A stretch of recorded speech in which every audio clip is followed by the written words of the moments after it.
let's say hunker down. Hunker down. Hunker down, y'all. Hunker down. Hunker down. Hunker down. Hunker down. Hunker down. Hunker down.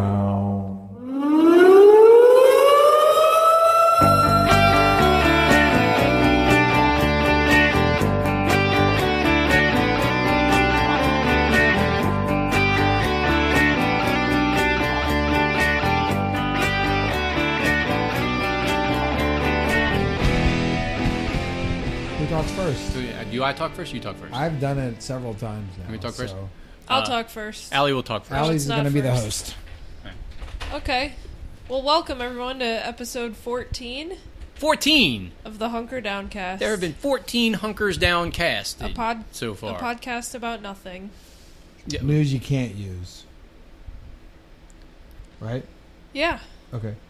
It's not about nothing. No, I think we're going really strong now. We're at 14 of these official 14, right? And yet, within the mythology of the Hunker Down cast, there are numerous, Freebird episodes, and there was a bar episode, and all of our Freebirds are really good. The downloads are not great on our Freebirds, but I feel like if you like all three of us, you'd probably like the Freebirds too. Oh, so there's a tip. If you've listened to all of the big episodes and you want to take a deep dive into the catalog, I mean, check out some of those Freebirds, because that's some of them have turned into classic stories. Yeah. Like the time that I buried a turkey in the backyard. That is a good one. Yeah. I laughed my ass off. That was on a Freebird episode, everybody. Anyway, I'm Allie. Hi, Allie. Oh, I'm Jeff. And over here to my right is... Do I get to say your name? Lance. Okay. Hi. Varg. Reverend Varg. Reverend Lance Vargas. Reverend Varg Vargas. That's the three. That's the three of us. We're here to bring you your tales of woe and tales of woe, tales of joy. Joy and woe. Just whatever the hell's going on in New Orleans, Louisiana this week. What is going on this week? Well, as it happens, just before as we were driving over here to do this, there's a bomb scare at the state capitol right now. Huh. I've just, in fact, I just as I clicked on the Advocate story, on the front page of the Advocate, the headline reads, "Man apparently in custody." Oh. I like how they have to write a headline that says apparently, because they don't really know, but they have to write something. They thought they saw a thing. Right. Apparently. But then you open... From what I've heard, a man is in custody. Mm-hmm. I think there's a guy in custody, could be the headline. Apparently. I saw a guy on Twitter say that there was a guy in custody. Right. Website reports. Yeah. Check out our slideshow. The cops, question mark while somehow. waiting around for the bomb to explode, happened to see a guy and discovered he had an attachment and arrested him. We think maybe he has something to do with the bombs. That could be what it is. Check out these 7 slides. Right. About us trying to figure out whether or not they're... Yeah. Right. Oh, also there's going to be an ad between each slide. Yeah, absolutely. Anyway, so you open the article, and it gets better, because now the headline says... Oh, full page ad first. You got to click that closed. Yeah, well, if I were you... Actually, I have the ad blocker on. But the whole internet is so freaking stupid now, especially the Advocate, because it's just pop-up ads, and you know it's coming. You'll have it open on your phone, and all of a sudden, the tremors happen. The page shakes. Yeah. And everything seizes up. The page gets the itis. And you know that freaking undertone pop-up is coming, and there's nothing you can do about it. You just have to wait and try to kill it as quickly as you can with your finger. It's like that's why they call it the Advocate. Oh! Bam! You burnt. Dude, the other day... y'all can't have that. Checks payable to Hunker Downcast, if y'all want to use that. Intellectual property rights. Motherfuckers.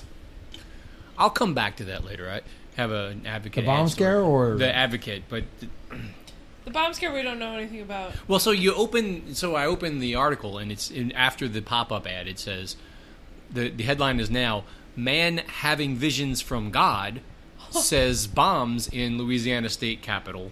What was Bobby Jindal doing? Prompts evacuation. Right. Usually, when someone near the state capitol has a vision from God, usually they've been elected by their constituents to say so on the House floor. We don't know that it wasn't Bobby Jindal who this man was.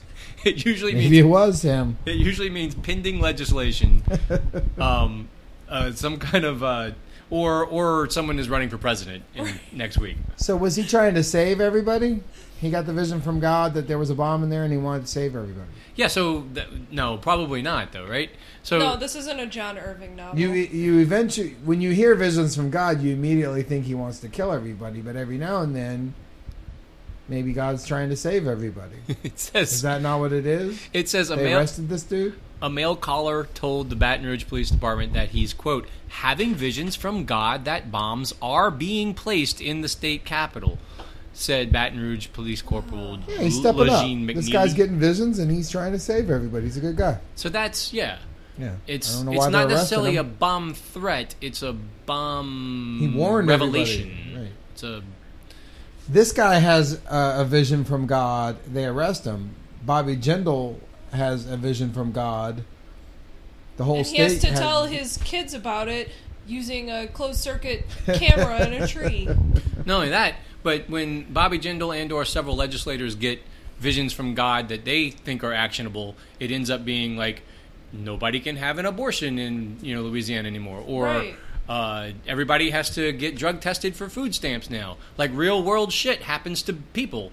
This guy has visions. You can't use your food stamps to buy a birthday cake for your kid. You can only get your monthly allotment of gruel as punishment for being poor. Said God to me. God. Right. But this guy gets visions from God, and it's nothing. Nothing has happened. There's not going to be a bomb in the state capitol. Well, no. If something does happen, this guy gets arrested. Apparently. Well, he's probably going to be arrested anyway. Already. Yeah. So there's a privilege to your visions, I guess. If you're Bobby Jindal, you get to have visions. Yeah. If you're this guy, you get arrested for having visions. There was also a bomb threat this weekend in the UK at the Manchester United. University of Kentucky? No, the United Kingdom. Oh. No, I saw this. At the Manchester United versus Bournemouth game, they had to call off the match because they found a suspicious package. And this is my favorite story of the past week, because the package that they found was and they had to detonate it and everything. Called off the match, evacuated the whole place. It was a fake bomb. Yeah, I remember. Placed there by a company that was training bomb-sniffing dogs in a security exercise. Right. So that's it's their freaking security theater exercise. Peak security theater. And they left their bullshit behind them. Yes. They left their garbage. How many we put out here? Jimmy, how many we put out here? We have 7? What do we have? I think we had 8. It was 7. Oh, the game. Oh, the game's on. Let's just fuck it. Let's just watch the game. We'll find it. And this isn't this isn't the first time this has happened either. Like this actually happens a lot. Like I think they had to shut down a bus or a subway system recently because of a similar exercise like this. Like this is now because we've invested so much money in like terrorism preparedness and training these people to do the right. It's really just creating bomb scares. Like they're out there making bomb scares happen to people. Right. Unattended luggage is one of my favorites. My drunk Aunt Melinda almost shut down the Dallas-Fort Worth airport one time because she drunkenly left her suitcase in a bar. And bam, everything fucking almost got shut down. Is it like did she have to go claim her suitcase, or did they take it away from her? Or it's a long story. Oh, okay. It's just one of those personal things.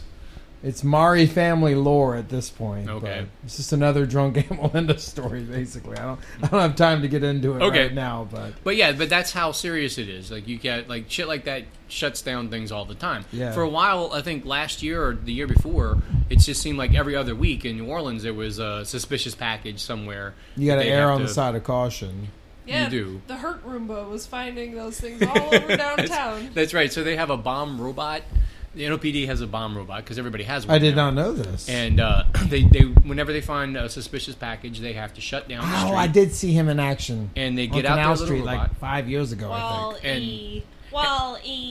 And our friend Lee coined the phrase "the hurt Roomba." Yep. For that thing. That's one of my favorite fucking things. Yay! Chickadee check, Lee. Yeah. Oh yay!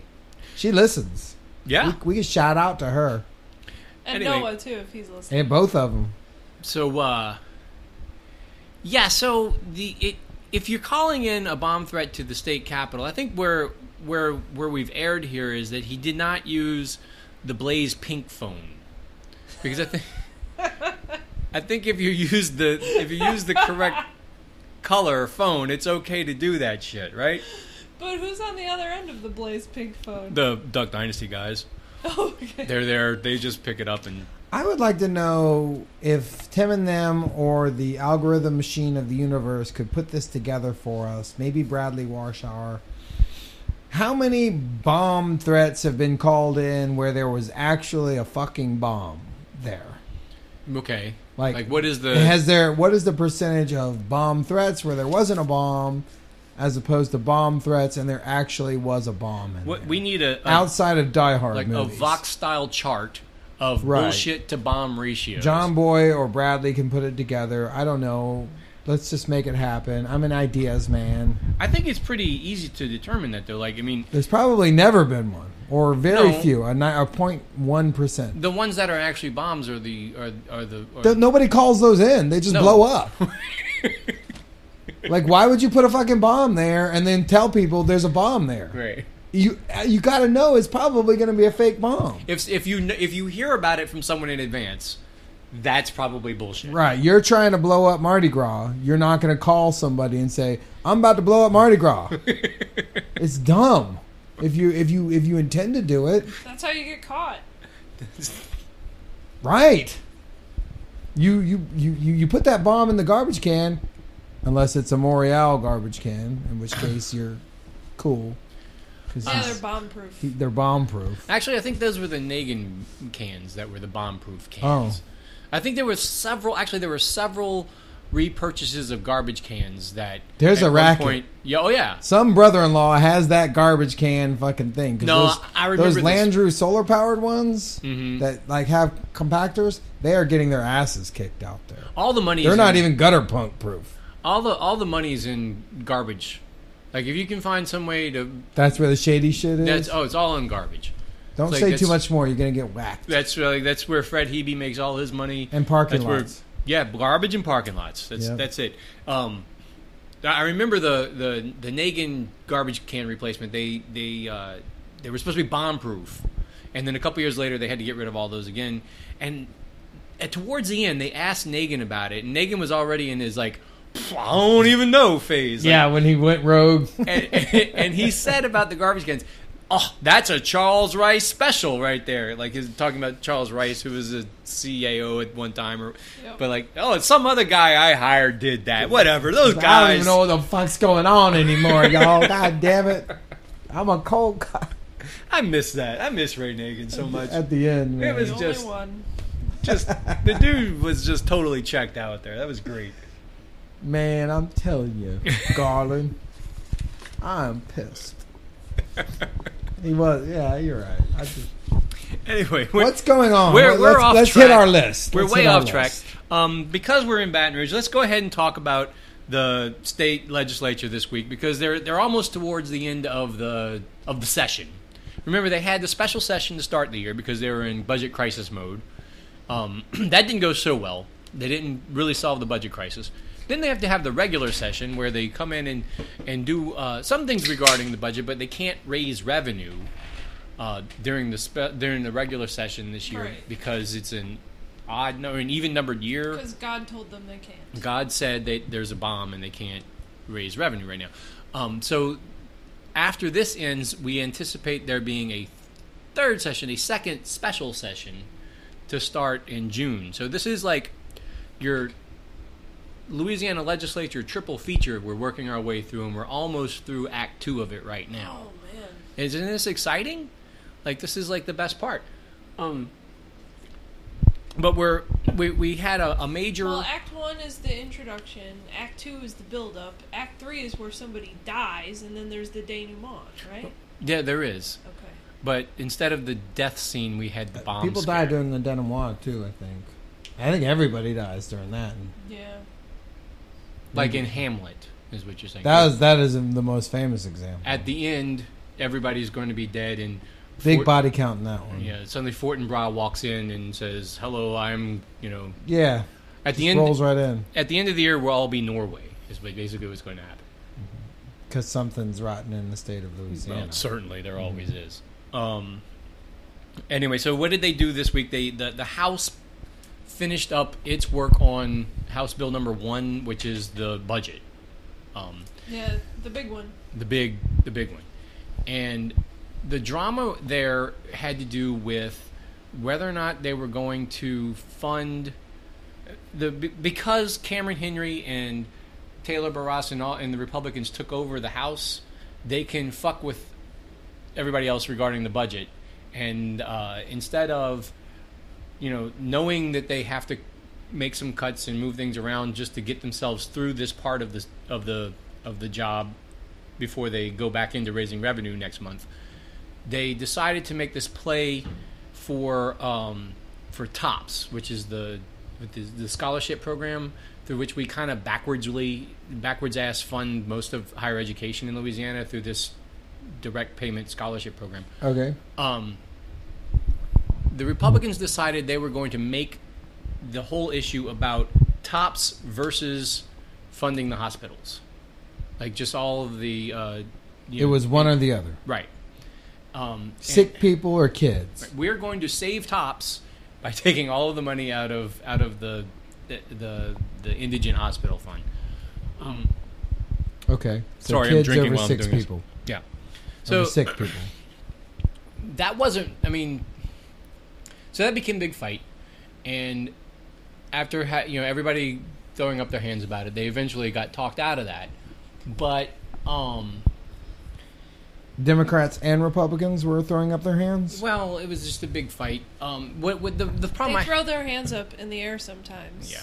Do they wave them like they just don't care? Singing Ayo, got to let go. What am I trying to say about this? Cameron Henry is the fucking worst. That's what you were trying to say. That's what I'm trying to say. Because it's a stunt. It's not. Is he a Henry like of the musical family in New Orleans Henrys? No. Okay. Not related to Clarence Frogman. Frogman. Cameron Frogman Henry. All right. Just checking. Cameron Frogman Henry, Jefferson Parish. If his last name was Andrews, I'd ask too. Cameron Henry looks like Dabo Swinney. Who? Clemson's coach. Oh, Jesus. He does a little bit. He does. Cameron Frogman Henry, Dabo Swinney. No, but here's the problem. By which I mean he's a goofy-looking white guy from Metairie. Here's the problem. What they know is that they can fund both things. They're going to have to. There's cuts you can make to both of them in the budget now that they know they're going to go into the special session next month and fix. But the Republicans decided to make this a choose one or the other fight, so that they could have this. Hey, we are here. We're going to save TOPS, and they don't want us to save TOPS.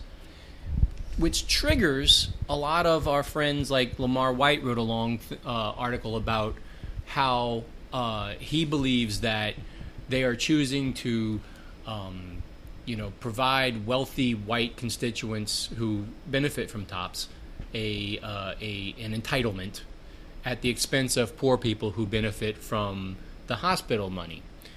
Which, in this case is technically true, but that's exactly the fight they want to have. The Republicans want to have that fight because they want it to be all or one or the other. They don't want to have this nuanced discussion about whether or not TOPS is a good program, which it actually kind of is if you did it the right way instead of the backwards way they want to do it, which is they want to cut all the money out of funding for public education and give everything to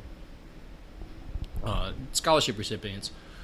You can have a robust TOPS program that everyone can benefit from, and you don't really have to means test it It's just that we don't have any money this year, so you can be. I'm out there earning y'all some. Yeah, charging my sales tax and stuff. Appreciate you. No you're doing God's work. Yeah, you really are. Got to get them programs. Yes, indeed. I had a vision from God that told me that you were paying your sales tax. I haven't paid it yet because I don't know how, but I am charging There's it. probably some paperwork. I'm definitely getting it. Right. Oh, you just have it like in a pile somewhere? Sort of, yeah, It's in like my head. It's in a box. I'm going to send it on up to Bob. I mean, Whoever Johnny that guy Bell. is. Yeah. I'm going to get him. You get him his box of... I still owe Bobby money, actually. Damn. Yeah. Where was I in this tangled thing? So, the point is that they wanted to have this... I'm relying on you to keep the narrative. I'm trying to get us out of it. So, so the point is that they wanted to have this stark conversation over whether, they wanted to trigger people like Lamar to really complain about TOPS, because they want to turn around and say, look, the Democrats hate TOPS, or they hate scholarships for your children, which is not really true. Just if you're an adult about it, we just have to muddle through this. Did Lamar and them bite? Yeah, they bit hard. Lamar wrote a... They got to write some article. Yeah, well, he wrote a long thing about how, this is all about... TOPS is all entitlement for white people, which is... I mean, it's a... There's another kind? I guess there is another kind. It's not even true. Like, TOPS benefits everyone who qualifies for it. So it's a trap that I think they lured them into a little bit. I mean, it's kind of shitty that they allowed themselves to be lured into that. Especially because... It's a trap! Especially because they knew this wasn't going to be the budget, and they had to pull that out anyway. They had to fix it. And when they vote for the final passage of the budget, it's not going to be that way. They've already restored the funding to the hospitals, and they didn't have to have that argument about it. But they have them on record as saying that. The problem I have is that at the end of this, when what they did was they argued them down, they took the money back out of TOPS and they put it in the hospitals, and then they passed the budget that way. But when they passed the budget with the money for the hospitals without TOPS, Neil fucking Abramson voted against it. Ugh. God damn it. So now you and have... that's your boy, huh? That's our friend Neil Abramson, who has been, since the beginning of the session... He's our frenemy. He's still a Democrat, but since the House went Republican, he helped them go Republican. He's clearly planning to run for Senate. We've spoken about him in previous Hunker Downcast. He's clearly planning to run for Senate as a Republican next time. The even money is on that happening. And every little issue that comes up in that's like this, he wants to be on record as having said, well, I wanted to vote to save TOPS for your children and friends, but he wants to have his little votes on record as doing that. I'm sure when they pass the budget, eventually, he'll vote for the final budget and it will be fine, and he'll say, oh yeah, well, I voted for the correct thing at the end. But he has these little votes on his record. He's just building his little resume, and it's worth pointing out every time this happens. And his wife yells at you at... Yeah, so when you point Twitter. It out, then his wife gets up angry with you on Twitter. Because she really wants him. Well, okay, so to be fair, what she said was, well, you can always back fund hospitals, but you can't back fund TOPS, which is actually not even really true. It's not true. It's not even true, because they're going to go into the special session and fix this anyway somehow. They're going to go find the money to balance the budget because they have to. And you didn't have to vote for that form of the budget in order to make that happen that way. And that's my Neil Abramson rant for today. That's all I have. You just got ranted on, Neil Abramson. It's really not that bad. So, what else is going on? I got my list over here. I just saw on Twitter that the reporters in the Capitol building were not evacuated as part of the bomb threat. Oh, of course. They were left out of the safety plan. They didn't even know about it. They didn't even know about it. They were... Of anybody who should know about it, it should be the reporters. Well, if no one turns the alarm on the floor where they all are, then I guess they were all huddled around the vending machine, which is where they usually go for like warmth or whatever. The empty vending machine. Yeah, it's always empty. So I think probably messages don't really reach them there. But again, I think it might be bomb-proof anyway. What's going to happen is that there's going to be a bomb that goes off, and I'm going to look fucking stupid for saying they never call in a bomb threat when there is a bomb. So that's really the tragedy is if you look stupid about it. In an existential sense, yes. You know, if I'm going to be... It's a tragedy to him. It is. No, it's true. We're all alone in the universe. I mean, y'all could all just be figments of my imagination. Only y'all know for sure. God, I hope so. God, I Once they determined that a vision from God compelled this man to do it, then the chances of it being an actual bomb go way down, I'm assuming. Yeah. Even a priest would be like, he's full of shit. I know God. He wouldn't speak to anybody that way, right? No. Like everybody starts to meander back into the Capitol building once they figure out that, vision from God. Are you saying that? Maybe it wasn't even a real vision, you know? It's like... On the toast? He just had a dream, man, and you're sitting over here like, dude, I know visions. I've had some visions. And that is not a fucking vision. Do these people who have visions from God, do they know that, like, 70% of the Bible is God fucking with people? Like, oh yeah, I'm sure they do. That's Isaac, what they you think gotta is kill happening. your son out on the mountain there. Just go ahead, man. What is Stevie? We're gonna do that shit. Yeah. Everybody get out of the Capitol building. That was. This is just fucking. Check them out. They're leaving. They're leaving, man. See how I did that? Fucking God. That was awesome. Jesus Christ. Ha! Literally. Watch this. Wow. According to your particular theology. I'm gonna kill 300,000 of them in a tsunami. Now watch. Or then sometimes I think that fucker. That sound was all of our listeners turning off this episode. No, they love it. This is what they love.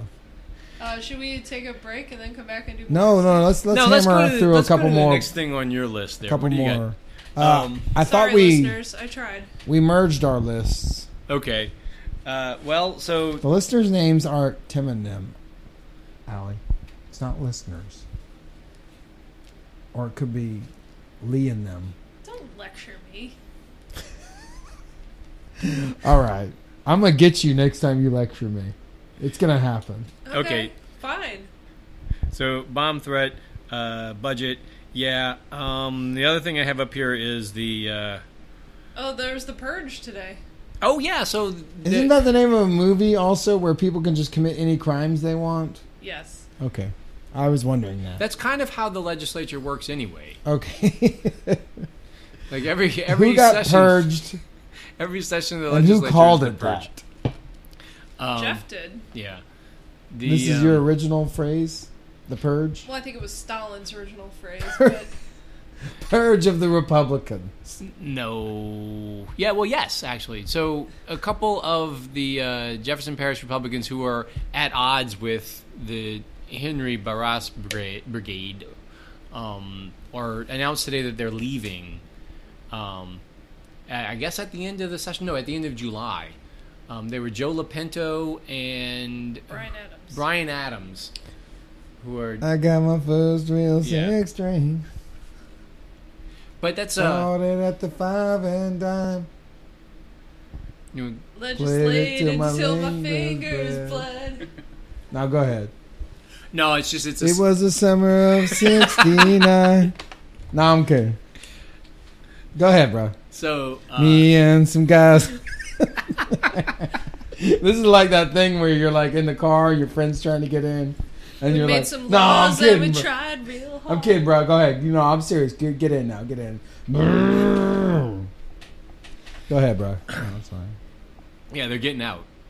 They're getting out because it just gets funnier every time you do Brian it to the quit. person. Joey got married. Oh, it's a sign that the should have known they'd never get far. The Republicans in the legislature are circling the wagons, and they're becoming more. The Henry faction is kind of taken over, and these guys are seeing the writing on the wall, and they don't really want to be. And it cuts like a knife, doesn't it? The session seemed to last forever. When they got the news, it cut like a knife. And if I had the choice, I'd always want to be there. Yeah. Those were the best days of my life. Oh, yeah. Back in the summer. Go ahead. All right. That's it? Yeah, that's all I got. Damn, let's just fucking sit here and sing Bryan Adams some more, man. No, but did you know that he and Ryan Adams share the same birthday? That's not true, is it? That is totally true. That's typical. And I have to, if you could just indulge me for a second, in one of the greatest coincidences of my life, in which I was pretty sure God, who also causes tsunamis and bomb threats, was fucking with me. So I woke up one morning and I saw Happy Birthday Bryan Adams, but more importantly, Happy Birthday Ryan Adams.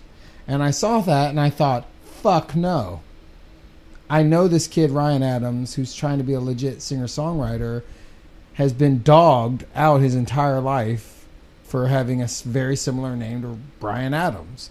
In fact, people at his shows often go play Summer of '69, man, and sure they do. Yeah, so he gets fucked with all the time. So I thought it was pretty. Play the song from Robin Hood, Prince of Thieves. Yeah, and then a couple times he actually said fuck it, and he played like Summer of '69 and stuff. So he's ready for it. So I thought it was completely shitty that they had to have the same birthday. It's just, I looked it up on Wikipedia, and sure as shit, it's in late November or something. These fuckers share the same birthday. Okay. Also, what had happened is a girl I was dating at the time had a roommate, really nice guy. His name was Bryan Adams. Okay.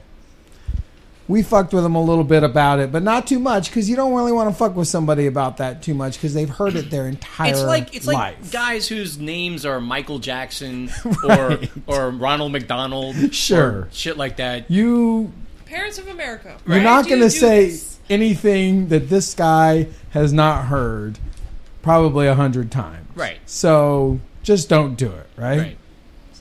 So me and this girl are coming home. It's late on the birthday of Ryan and Bryan Adams. And I say, hey, is Bryan home? And she's like, no, he's out. And I'm like, what's he out celebrating his birthday? And she goes, yes. And I was like, what? She goes, today's Bryan's birthday. And I was a little bit, I was a little bit spirited. And I just stopped and I said, stop, no. It's not Bryan's birthday. She's like, no, it's Bryan's birthday.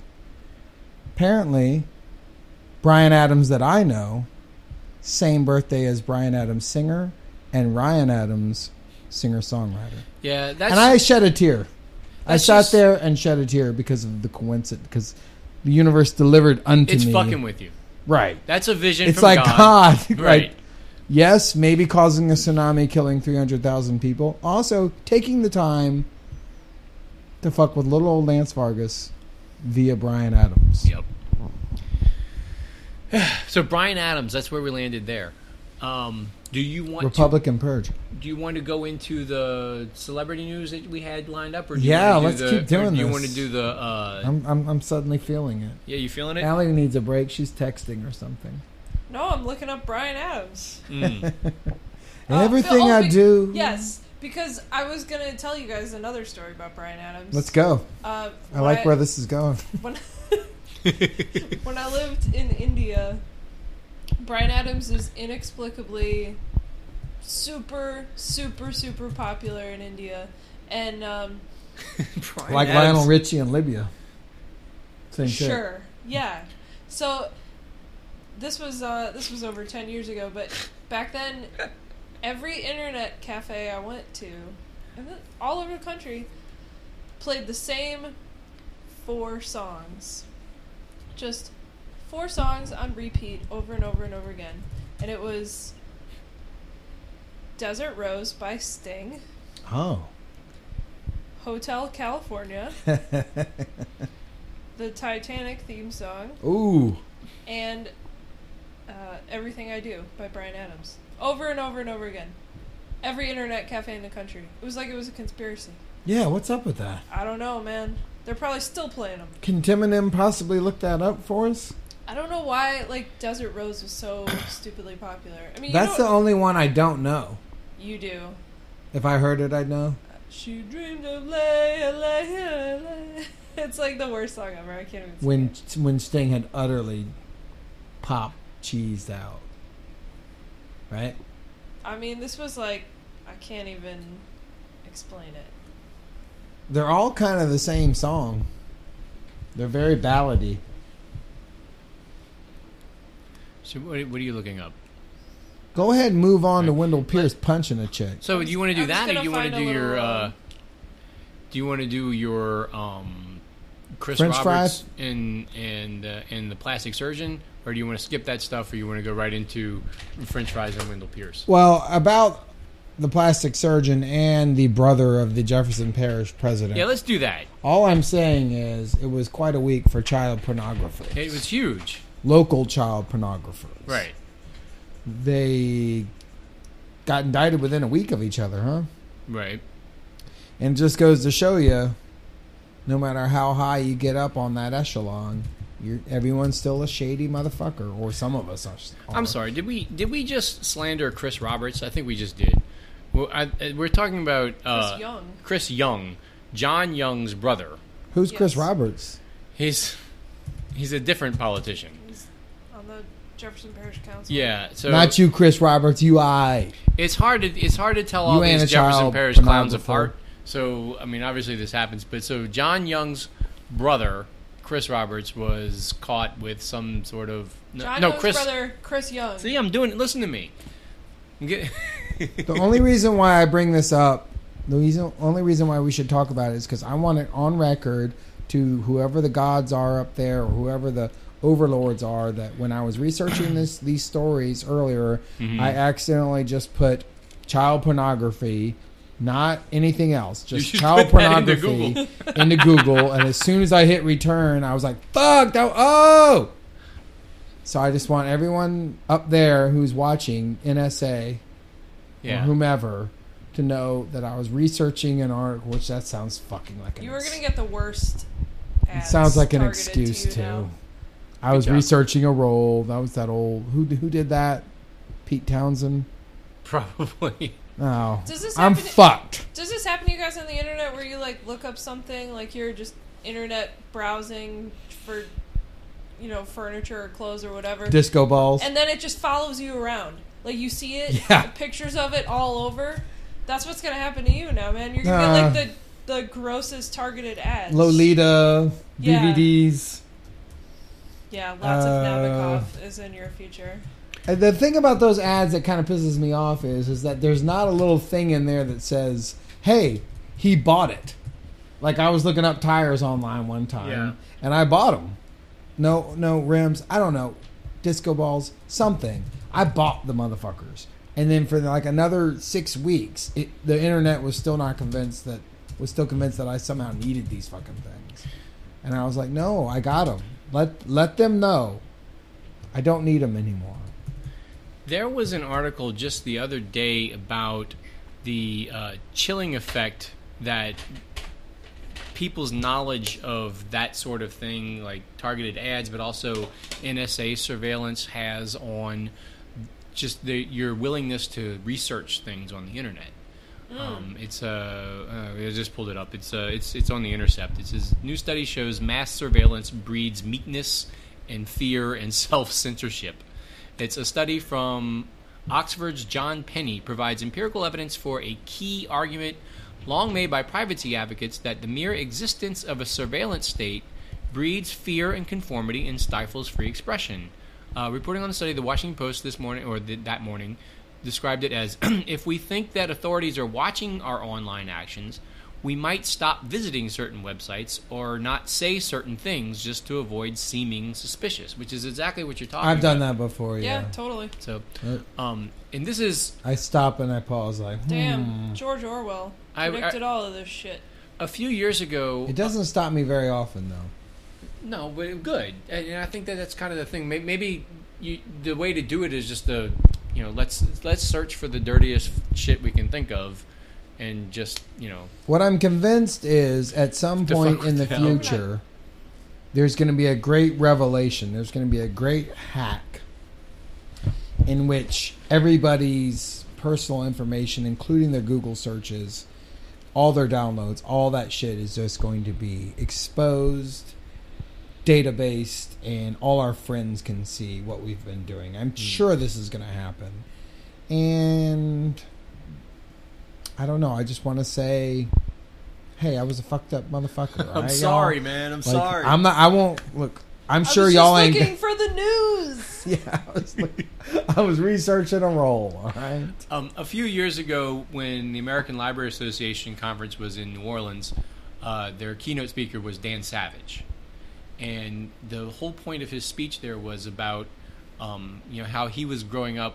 When he was discovering his own sexuality and trying to learn more about it on his own without having to go admit it to people, like he would go to the library and look up whatever he wanted to, and in the card catalog, but also no trace in that, and without leaving, without having to go online and leave a trace. Right. So he was trying to keep his sexuality secret, so he was going to the library instead. Yes. He was a teenager. The way he phrased it was, it's the value of being able to read surreptitiously, without fear of having someone looking over your shoulder all the time. And that's how you grow as a person. It's how you kind of are able to be, a confident person in the world. And it's a major thing to be concerned about. I just go ahead and do it, and then hope that the overlords have bigger fish to fry. Well, I think exposing that maybe one time, There's two kinds of overlords, though. I looked up something. There's the NSA and FBI and all the federal ones, and the police state. But there's also all of the different corporations and companies all across the country that curtail and surveil internet usage, and in the way they're like the ones who train you to be afraid of the police state power, right? Because that's who is going to make a decision that affects your life immediately. Yeah. Are they going to be able to hire you or fire you based on what you're looking at on the internet? Yeah, they're the ones who make the consequences more immediate for you, and so you are more afraid of them and pay attention to them more. Yeah, and also they probably have I remember working at jobs where there was a filter where it was well, can't look at this website today, or being in high school even, it was well, that one's blocked for whatever reason. And sometimes it was just because maybe that site had an ad on it that somebody else had browsed something, and it doesn't necessarily have anything to do with you or what you're looking at or what you keyed in or anything like that. It's just part of an algorithm that somebody else wrote in a cubicle far away. Kind of dangerous, too. I remember listening to NPR earlier this week when they were talking about the algorithms for news stories about elections and political campaigns and how they were possibly going to be investigated for their influencing of the outcome of election results by what stories that they feed into people's timelines and such like that. I think it was Facebook mostly they were talking about. But yeah, that's the thing this week or this month about Facebook being, but that's more complicated than it's being presented as. It really is a labor issue. If you read that article about how Facebook does their trending stories, they hired some journalism interns to aggregate news for them, like you would if you're just you on your blog or your Twitter feed, just reading stories and seeing what people are talking about and posting headlines about them. Well, that's what these guys were doing for Facebook, in their trending news. Right. But they were treated like shit by Facebook. Like they're just like they like had them in a room in the basement where they like it's almost like those guys in the poultry factory who didn't have bathroom breaks and shit like that. Right. And they didn't pay them anything to do this, and they all felt like they were being used to create the algorithm that will one day do this for Facebook. So it's that's really the story there. I guess maybe my mind just kind of said, oh, well, then they'll do this with elections. Then. Well, maybe I just kind of filled in the blanks. It later came out that some of them said that they were deliberately censoring quote-unquote conservative news from the trending topics. That's who they're censoring? Well, no fucking problem then. I got no problem with it. I mean, it is a problem, but it's also not... Nah, they're on our side. It's cool. It's also just the stupid trending topics in Facebook that nobody really pays that much attention to in the first place. Well, it's not you like, say that, but it's not like Facebook's mom and dad and your aunts and uncles probably pay attention. No, but it's also not like your aunts and uncles post something on Facebook and Facebook zorches that. That's not what they're talking about. They're talking about they're taking it out of the trending top. It's not good, but it's not what the right wing butthurt media decided to make it into, which is like, oh, Facebook is censoring me all the time now, blah blah blah blah blah, because that's what they've gone to with they that. They are constantly butthurt. Yeah, sucks being a conservative. They're just mad because they're they don't have a falafel in their shower. Tide goes in, tide goes out. I have to pee, so we have to stop. All right, we'll stop this and then we'll come back and we'll do the celebrity news after that. Yeah, Wendell Pierce, Punchy Pierce. Coming Wendell back Pierce up. and flying French fries and stuff. Oh, but love is cold. Wouldn't hurt her if she didn't know. When it gets too much, I need to feel the touch. I'm gonna want you. I'm gonna want you. 'Cause when I'm feeling tired, I'm gonna run there, gonna want you. Well, are we back, Lance? I think we're back. Oh, okay. Engineer Lance tonight. We here we are back. We want to do our well, this is not the entertainment section. We want to do some celebrity news. But first, let me just read these quick details of an email I just received from Engineer Pat while we were recording that first segment. Oh, really? Yeah. Engineer Pat is privy to. He attended a meeting of the city's neighborhood engagement office with the neighborhood associations. The NEO. Because the Pat one is active in the Mid-City Neighborhood Association, so he's active as fuck. Yeah, well, that's Engineer Pat for you. Yeah, god damn, he puts us to shame. Yeah.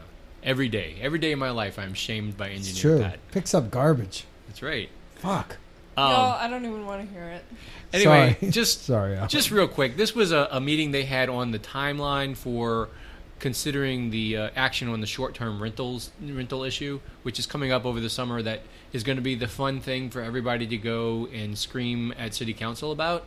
So, just in case you're looking forward to doing this, there's some dates here that I wanted to read. Yes. I am so looking forward to it. Dates. City Council just punted this issue back to the City Planning Commission last month. And so the City Planning Commission has to, once again, as they did before, accept public comment, which means you can send your angry emails to the City Planning Commission between now and June 6th. Can you go up and show up and be on TV? The going up and showing up at City Planning Commission will happen on June 14th. Hell yeah. That's the next public meeting where they yell and scream at them. They're sitting out there and they're drinking beers on the porch at 7 a.m. This is a neighborhood. Yes. This wasn't always like this. Right. Now there are these frat boys like that. That sort of thing. You can go there and do it in exactly that. Well, you can email them that now, but you can go and make that voice at them on June 14th. You want to show up and you want to be on there in prime time. Yes. So then City Planning Commission reports back to City Council by June 23rd, and then beginning on July 14th, between then and sometime in August. Is that Bastille Day? Yes. Bam.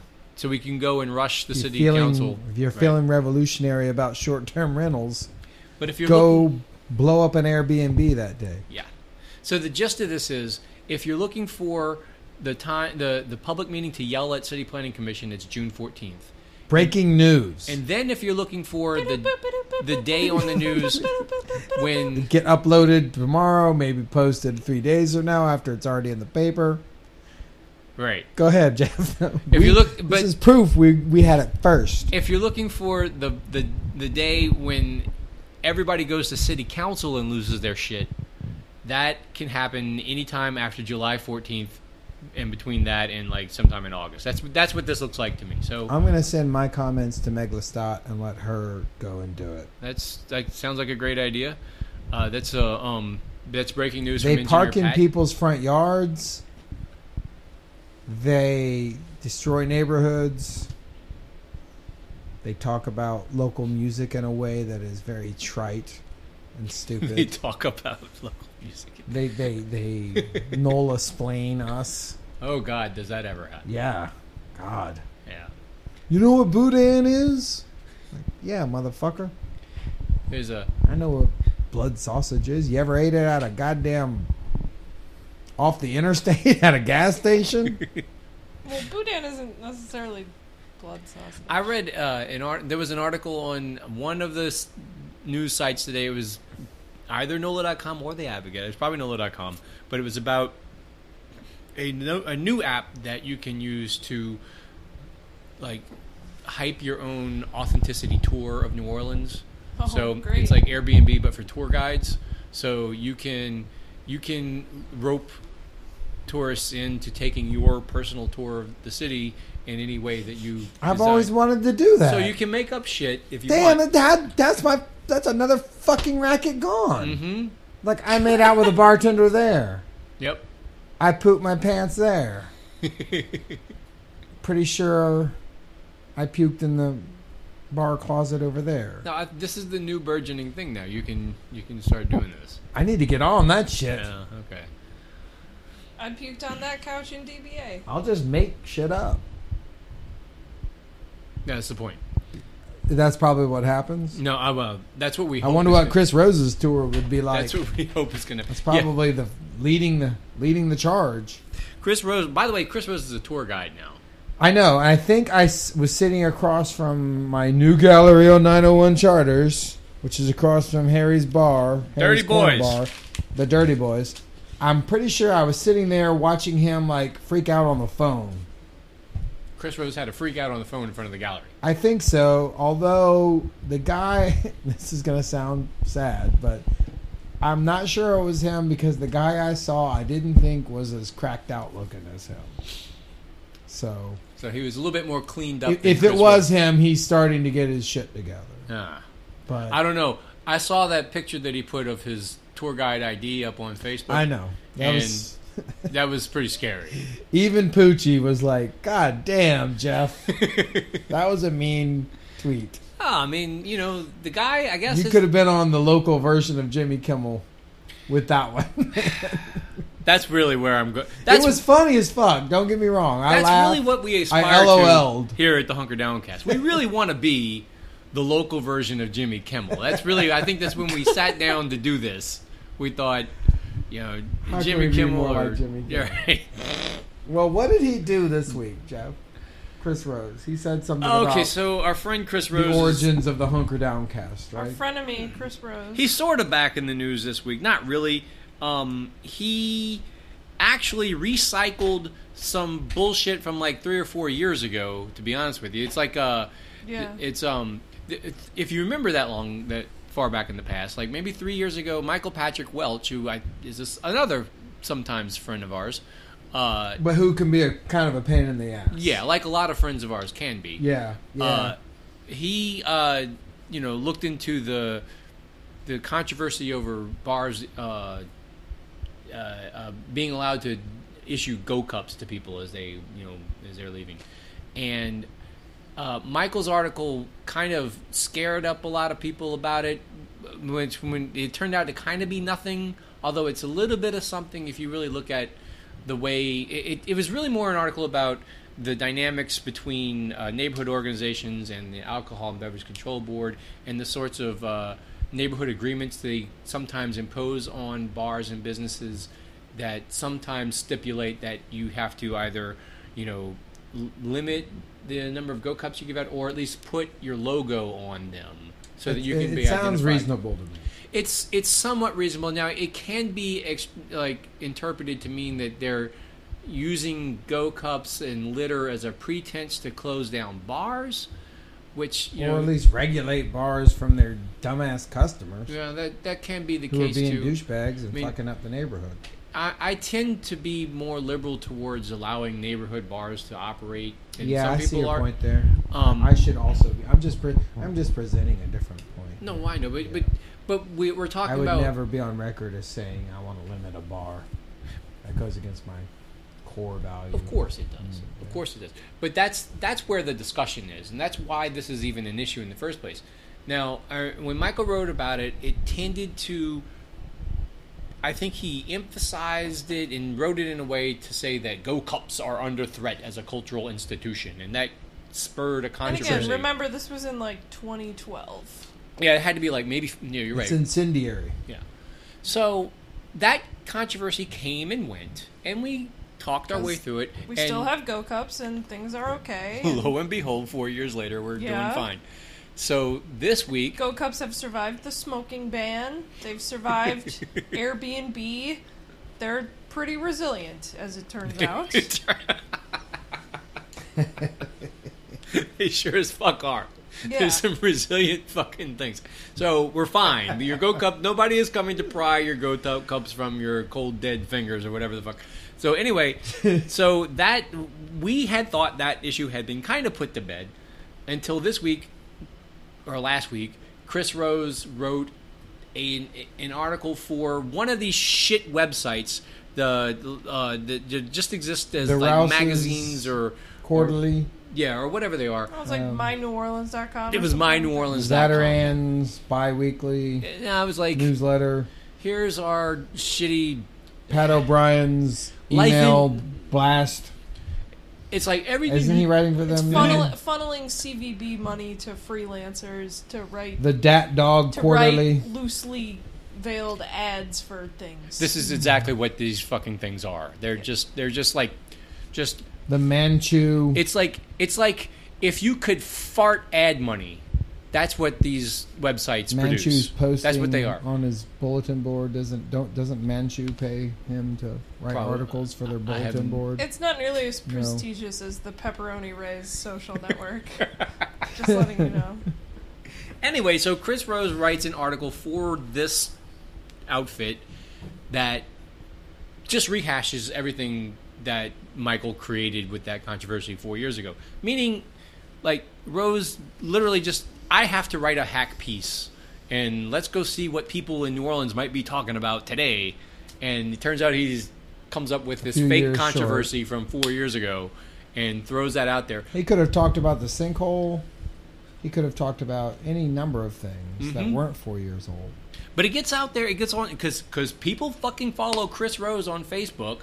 It re-died. right. Yeah. It was one of those re-died things. It's like a fucking celebrity who died 3 years ago. We should try to died again. We should try and do that with something. They're coming back for your Go Cups. We got to think of something like that. God.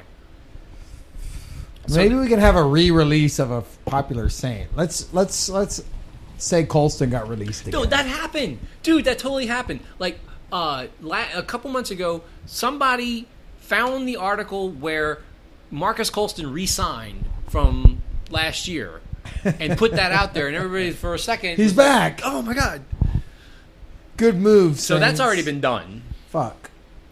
So anyway, so the Go Cups have re-died, and thanks to Chris Rose, and that's why everybody shared that with you last week. But because some people kind of pay attention, started to argue with him about that on Facebook. And so one of the things that he said, and this is secondhand to me because unfortunately I'm not... You're blocked by him? No, I just don't... I'm not you don't friends go with him. trolling And I don't, in those no. trenches? Right, so everything I get is secondhand. But I did get via another friend on Twitter. I'm getting it secondhand too. I just kind of trust you. That what he said on Facebook about this was that he is being trolled by people, and specifically he has always been, harassed by the NOLA blogosphere and, quote, the rising tide people. The people who are the conference on the future of New Orleans. Right, which, again, is from years well, ago no, now. it is only from 1 year ago. Okay, so We have. he's almost Don't we need current. to have a meeting pretty soon about Rising Tide 11? Yep. Oh God. Yeah, let's get it going. Let's call this meeting right now. Whoever wants to help, if you want to help organize Rising Tide 11, please get in touch with the Hunker Downcast at hunkerdowncast@gmail.com. So he views the Rising Tide conference, great as it was, beautiful history that it has, as the enemy of people. Those are the people that are trying to drag him down. Dangerous people on the internet. Right. In his mind, that's... Who said that? John George's. That's a John George's quote. Right. The dangerous people of the internet. Right. And then he came. But then he showed up at Rising Tide. So Yeah, fucking John George's came to Rising Tide. So, Well, you fucking know A. what? we've had everyone from John George's to Jill Stein. So If there is take not that, Chris Rose. a Rising Tide 11, we need to get some people in here and around that time do a retrospective post-mortem Rising Tide podcast. Sure, anytime. That would be awesome. I would I love bet Chris to do Rose that. would do it. Definitely You know what Rising Tide 11 should definitely be? get Kim here. Rising Tide 11 should be just this. Chris Rose dunking booth. Just get Chris Rose to get up there and say stupid shit, Yeah. and we'll throw something at him. That's what I would like to see. Fucking Chris Rose. Sometimes I have sympathy for him because of, just like, first of all, woe is journalism in New Orleans. In America, I don't like it when people have more trouble, pursuing their dream and doing the work that they love to do. I think that everyone should be able to support themselves doing the kind of work they like to do. But also, Chris Rose is a fucking hack and has always been a fucking hack. Every once in a while, I see that thing he wrote about New Orleans girls get typified and passed around Facebook like, New Orleans girl always returns home and she knows what crawfish tastes like and all this shit. A New Orleans... Oh, never mind. I was going to be super vulgar. No. So... No, it would have been funny as fuck, but... Talk to me about it later, Tim and them. What a New Orleans girl. Y'all could probably figure it out. After a crawfish boil, you know New Orleans girls. You've all experienced it. Something, Britney Spears. It burns. That's... Put it this way. It burns, all right? Yeah, we know. We got it. I bet you Chris Rose wasn't going to put that in his fucking article. He will now. That'll be the thing. Well, yeah. I mean, you got to be willing to be a little hack if you are desperate and need money. Unfortunately, he seems like he's pissed it all away, and I don't fucking know. Yeah, no, I don't like. That's. I guess that's the part of it that makes me feel bad. Like, I don't want to shit on somebody who's having a bad time. Like, I never want to I there are things that obviously, he has to work as a tour guide. He has to write for these fucking hack websites. Like, he's just not...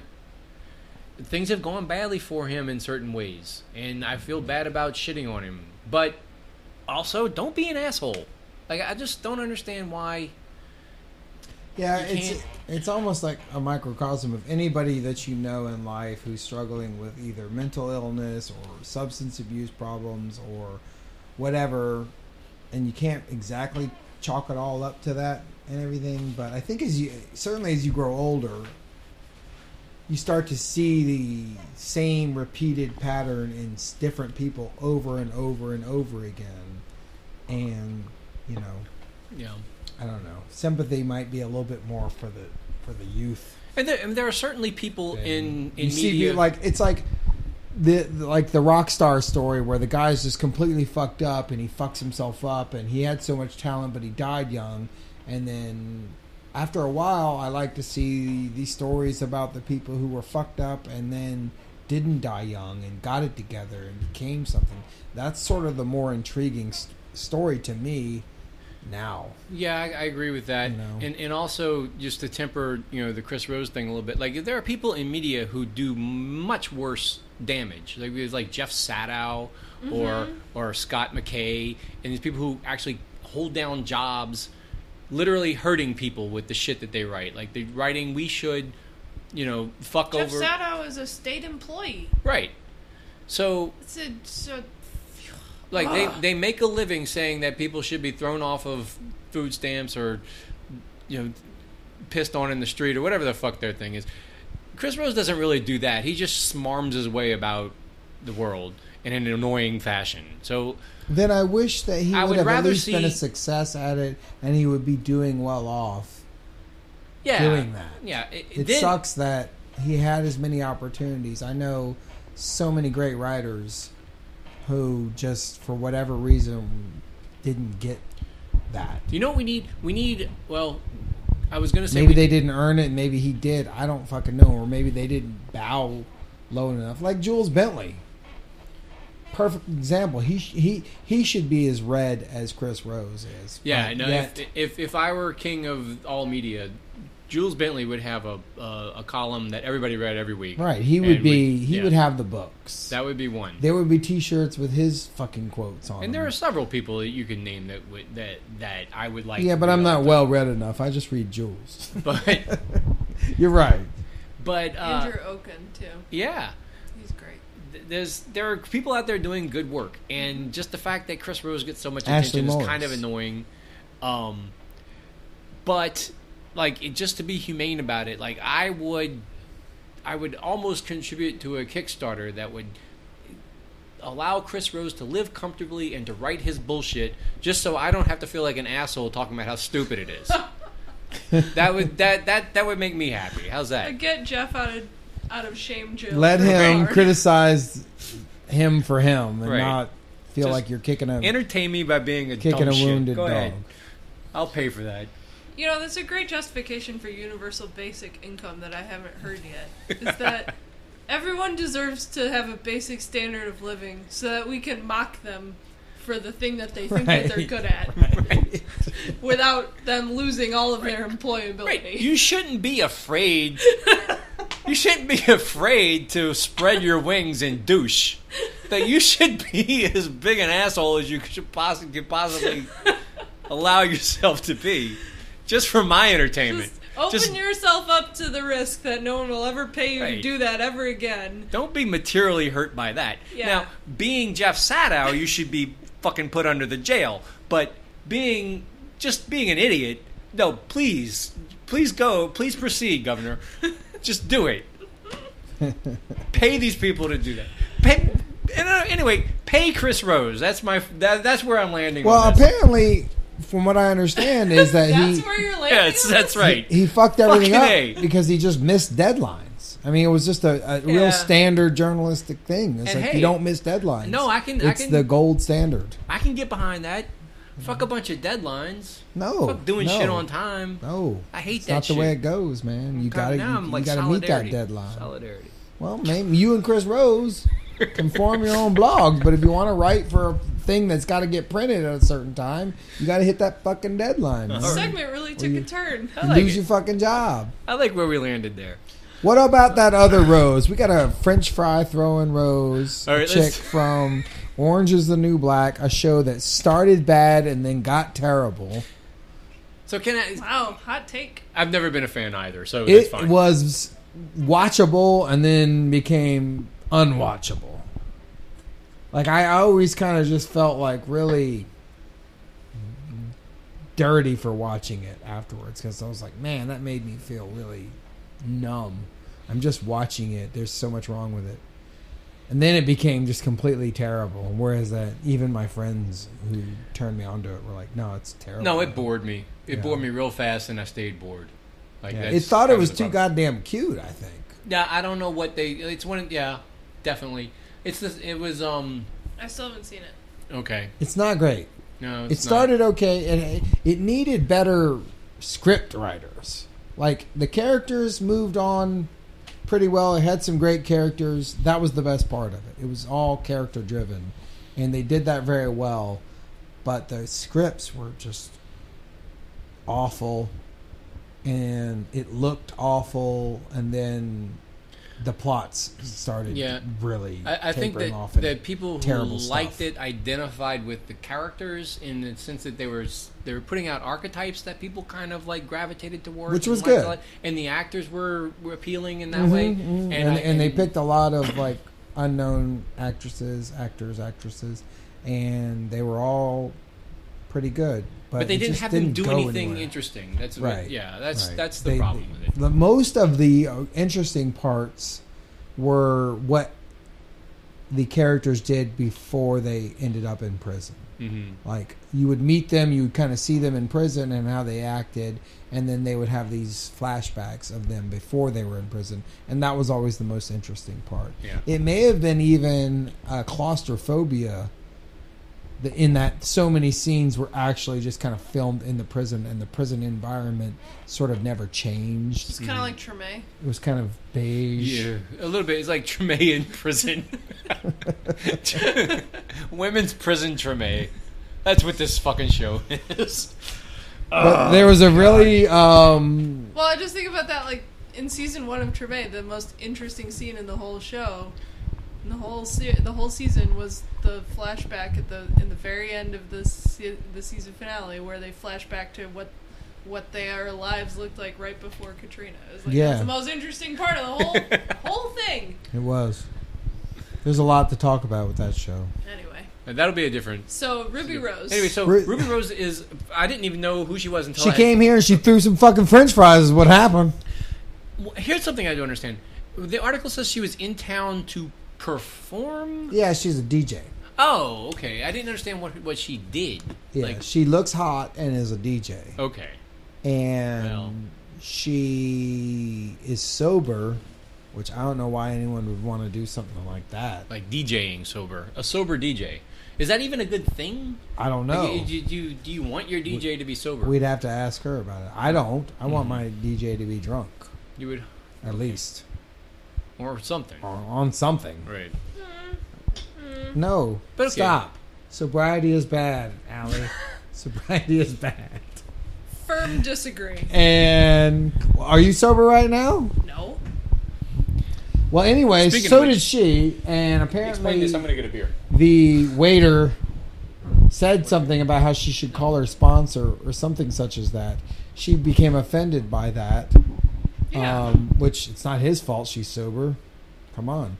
Nobody is sober because somebody who becomes sober is doing so because they become fucked up and a horrible person when they drink. I mean, not necessarily. Most of the time, in my years, I've noticed that they fuck up their life when they're drunk. And to do so at such a young age, I'm assuming that might be what's going on with her. And she's a fucking horrible... she seems like a horrible French fry throwing person when she's sober. So just to go over... So who knows what she's like if she gets wasted. So describe the incident. Like what... I don't know. I wasn't there, but from what I read in the paper is that she needed a reservation. They had already been booked. They were trying to work with her. First of all, this place might be kind of douchey also because it's called an urban kitchen, which I don't know what the fuck that is. It's an urban kitchen. It sounds kind of lame. Oh, it's Rebellion Bar? Right. Where is that at? It's not Revolution. No, it's behind Rebellion. Irvin Mayfield's place. It's run by Sung Hong, who was a Landrew person for a while. He worked in the Landrew administration before he got this as a chef. As a chef, yes. Well, he didn't work as a chef in the Landrew. He was. Well, goddamn, this dude is multi-talented. He can be a politician. He was Mitch's communication. No, he wasn't. He was one of the council person's communications persons. He was. I think he was either Guidry's or Shelley Madura's.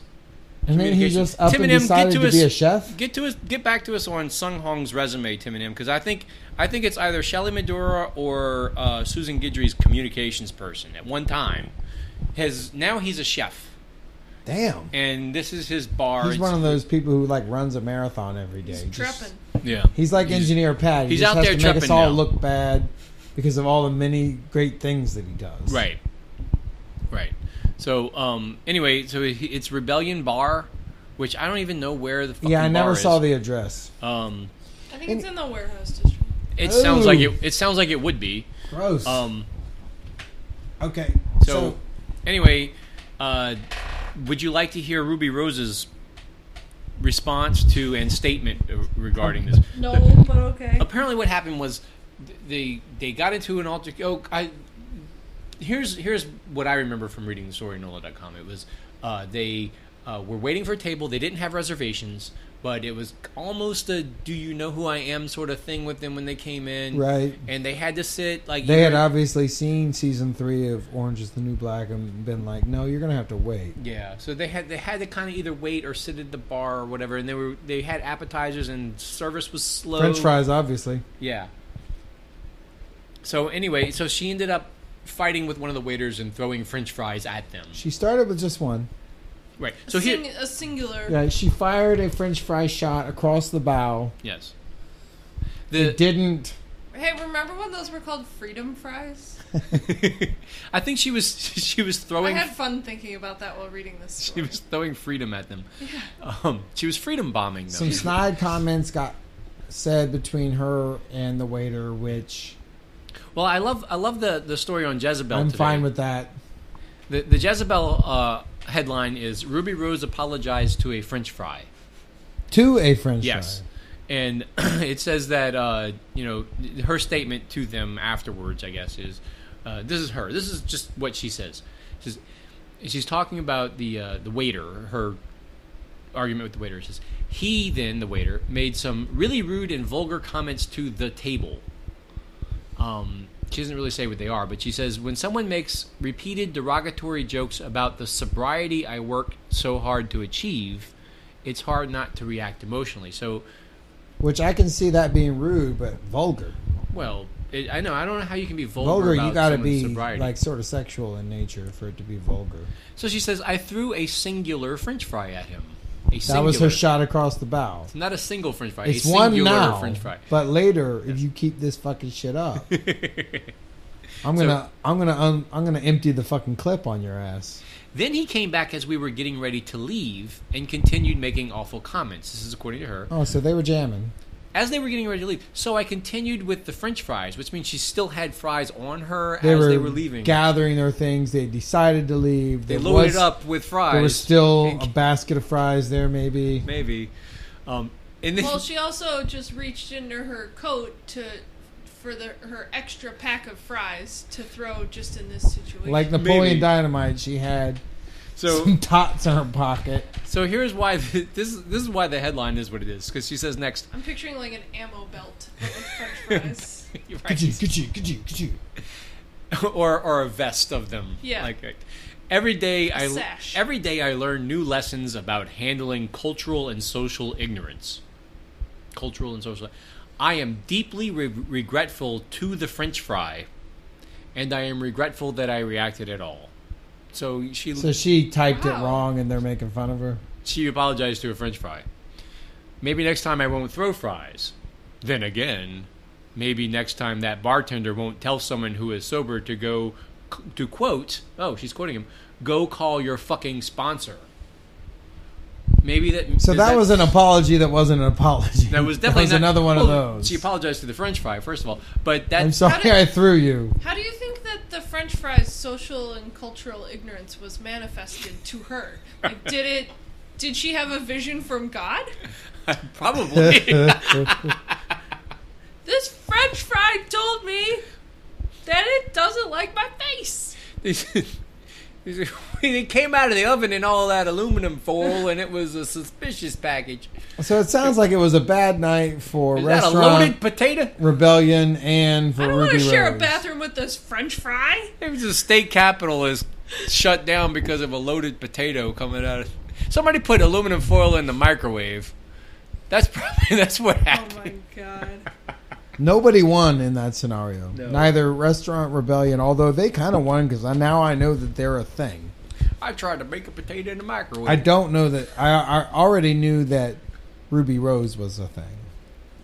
All right. Well, in addition to that, also Wendell Pierce slapped a lady. yeah. So again, local celebrities going bad or bad. Well, people. Doing, Ruby was a international celebrity gone bad locally. This was a local celebrity gone bad nationally. Yes. This is NOLA.com. In hot Atlanta. NOLA.com says, Wendell Pierce, the New Orleans-born star of The Wire and Treme, told Atlanta police he was trying to get away from a group of women after a politically charged argument when one of them accused him of hitting her in the head outside of the group's hotel room, according to an Atlanta Police Department incident report. Well, so now that's apparently he's denying taking any action in this. But he was just defending scenario. himself? He says he was trying to get away from him, and one of them accused him of hitting her. So that's interesting the way this is going. Both of these stories sound like just some hot mess shit happening while people are fucked up. Or Well, not yeah. Ruby Rose, actually, because she's sober. Well, the thing about the Wendell Pierce incident, and God forgive me for reading the TMZ account, but the TMZ account says, sources at the Lowe's Hotel in Atlanta tell us that the actor struck up a convo, TMZ, with the woman and her boyfriend I can picture him doing that. at around 3:30 a.m. The talk turned political. Hey, girl. The talk turned political, as it often does at 3:30 a.m. And Wendell, a big Hillary Clinton supporter, got upset when the woman declared her support for Bernie. So you can see how, like, they're having this, I don't think it probably said, I support Bernie, and then he suddenly, I'm sure he's just like, I'm sure it was a little bit more crueler and meaner and more, like the edges were not so. At 3:30 a.m. at the Lowe's Hotel in Atlanta? Probably, yeah. You don't And you're think like, that they were having... I'm not supporting that fucking bitch, or some shit like that probably happened, You're like, that old man can't leave, One source fucking says... social... we're told Wendell, they throw this in, who played Supreme Court Justice Clarence Thomas on an HBO thing. Confirmation. Yeah. I really want to see that. We're told Wendell became enraged and pushed the boyfriend. Well, okay. You always have to push the became boyfriend first. enraged. Became enraged, pushed the boyfriend, and then went after his girlfriend, grabbing her hair and smacking her in the head. So Yeah, unacceptable grab and smack. in any situation. Right. Definitely. Wendell's... Ugh, horrible. So, but Wendell Pierce... His continuing bad reputation, though. He's had some bad incidences He seems recently, yeah. He seems like the kind of Over the person who last few flies years, off the he's- handle every now and Yeah, then. I don't understand how, if you're that much of a hothead, you, like, why do you keep letting yourself get into situations like that? Don't Maybe you, he needs to be sober. Don't at a certain point you understand yourself well enough to be like, I can't go do that. Like, I can't. No, you got an ego. You don't understand yourself. You start getting surrounded by... I mean, I will give people a lot of leeway for getting angry, because that's what humans do.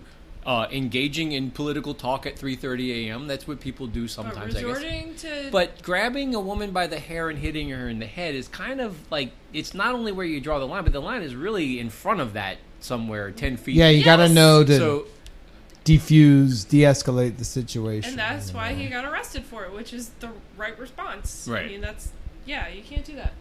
so I haven't had time to keep up with it yet, but I'm waiting for the way, like, I'm waiting for this to be reported as Bernie Sanders makes a sexist thing happen, because that's basically where this is gonna go. Like, I'm waiting for, like, the several reports that come out with headlines that say Bernie Sanders comes up in conversation, woman is hit, and that's going to be the thing next.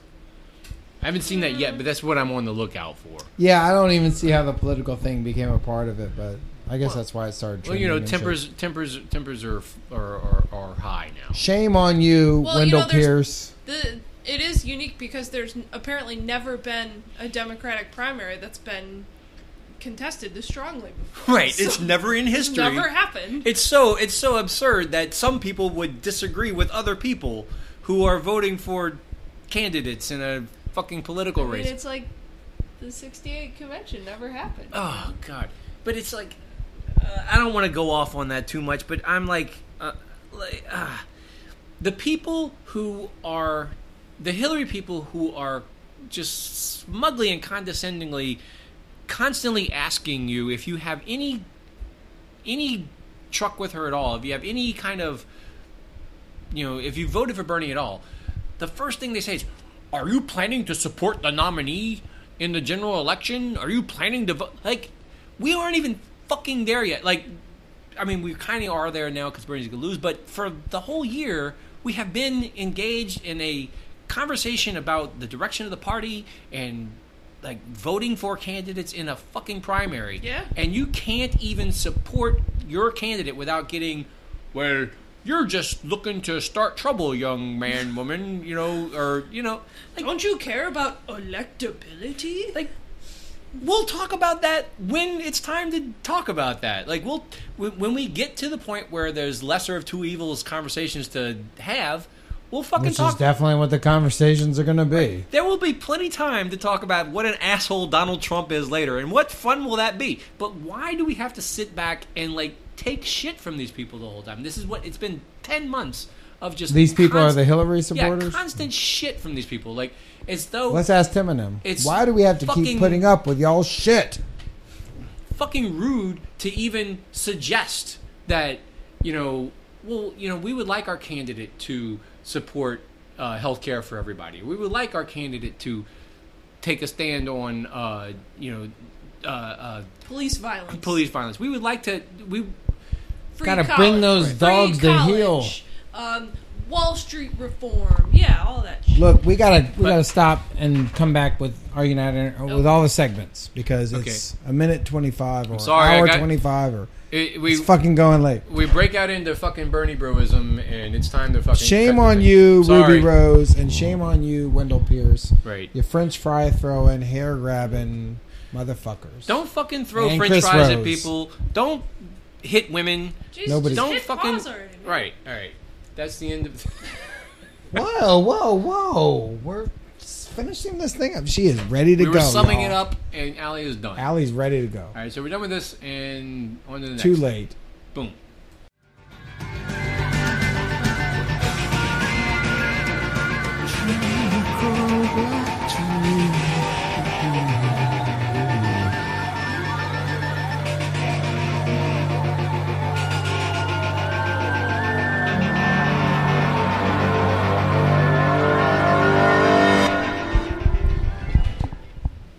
Yeah, we're back. We are motherfucking back. Back. So, this is the segment of the show which we used to call Are You Not Entertained? And then for a while we were calling it That's Entertainment because I think Lance wanted to sing That's Entertainment. Which everybody kind of got sick of that real quick. Morrissey sung that. And now we're calling it Steppin' On, Steppin' Out. I think that's what we're calling it. But now. every time we mention that we're calling it Steppin' On, Steppin' Out, we also have to bring them forward through the full history of the name of this segment. Right, because it may be named something else. It's called feather dusting, I think, is Right. a way of going back through the plot and kind of just saying how some things happened. Like Right. Previously on Ned Hunger Stark's Downcast. father was the warden of the North before, The segment formerly known as... The segment formerly known as... You know what I did? What's the, well, go ahead. What? I made my triumphant return, as did many other New Orleanians, to the fabled UNO Lakefront Arena, which is called something, right? It's got a real name. It's the Kiefer Arena. Yeah.